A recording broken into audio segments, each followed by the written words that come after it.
Stay back, Mr. Lewis. I will jump. Have we met somewhere?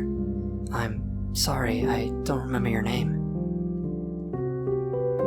My name is Jacob Kadinsky, so this is the first time we're meeting. Why don't you come inside? Maybe there's somebody I can call for you.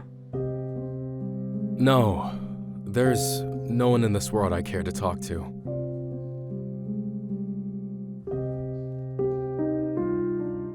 Well, you're talking to me. Maybe we can talk about it and figure something out. I've already figured it out, Mr. Lewis. You remember Maria? No, of course you don't. I was engaged once to Maria. She was beautiful. But if it only been that, she was more than beautiful. Maria was perfect. I had known her all my life, and finally, we were to be married. But she killed herself 6 days before the wedding, Mr. Lewis.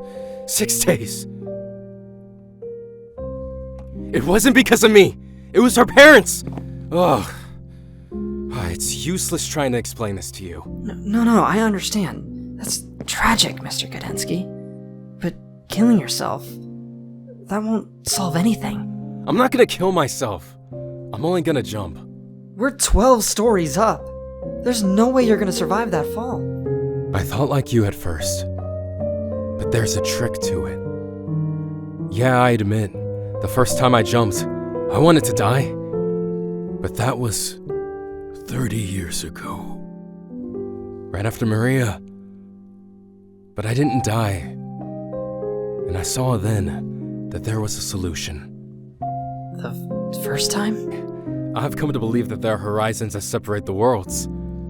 Perhaps they're only temporary. You're looking for your car keys and then bang! There they are on the table. But you know you've looked at that same table 15 times while you were searching. You just shrug and go about your day. But presumably, by sheer chance, someone will walk into a horizon at just the right time, at just the right speed, and at just the right angle. They don't see it. Maybe. Nothing much changes.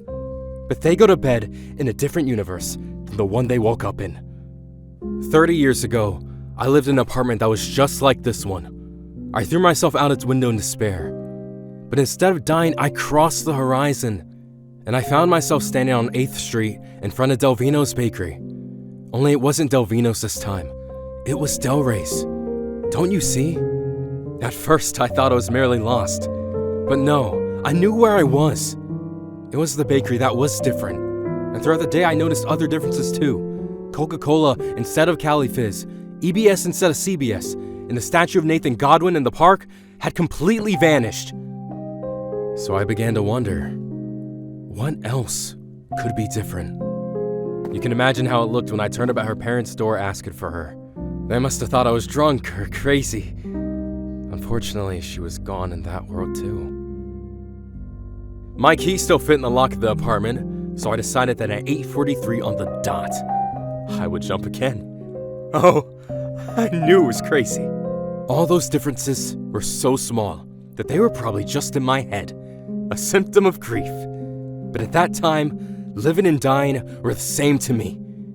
And I jumped, again and again. And I will keep jumping, Mr. Lewis, until I find her. How do you know there's a world where she's still alive? There must be. Just like there's a world where the dinosaurs are still around, and a world where you yourself are king of it. It's a matter of probability. Everything is. There are worlds out there beyond all imagination. How do you know she'll even want you? She killed herself before rather than marry you. Not because of me. And even if it was, it would be different this time. She'll see just how many worlds I've crossed for her. Well, Mr. Lewis, that's my cue. Of all the times I've had this conversation with you, this was one of my least favorite. You were nicer last time. I think you were taller too. See you next time. Wait!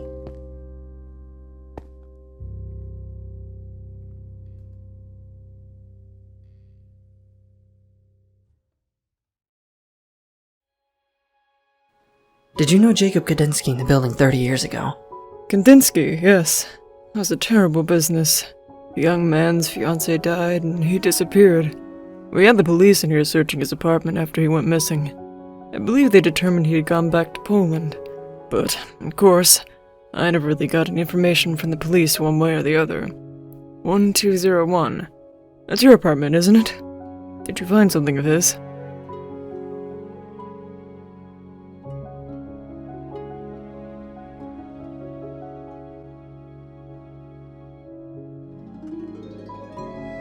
I wish Gudensky the best of luck. I truly hope he finds peace one way or another.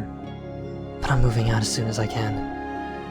Gudensky has jumped from my window at least twice now, and I have no way of knowing if there will be more. How many Gudenskys and how many worlds have jumped out their windows? Something about what he said to me keeps me awake at night. Probability. Worlds beyond all imagining. I keep wondering, what's the probability that in some form of Gudensky exists from a world so horrible that I can't even conceive of it? And what's the probability that he shows up at my door one night,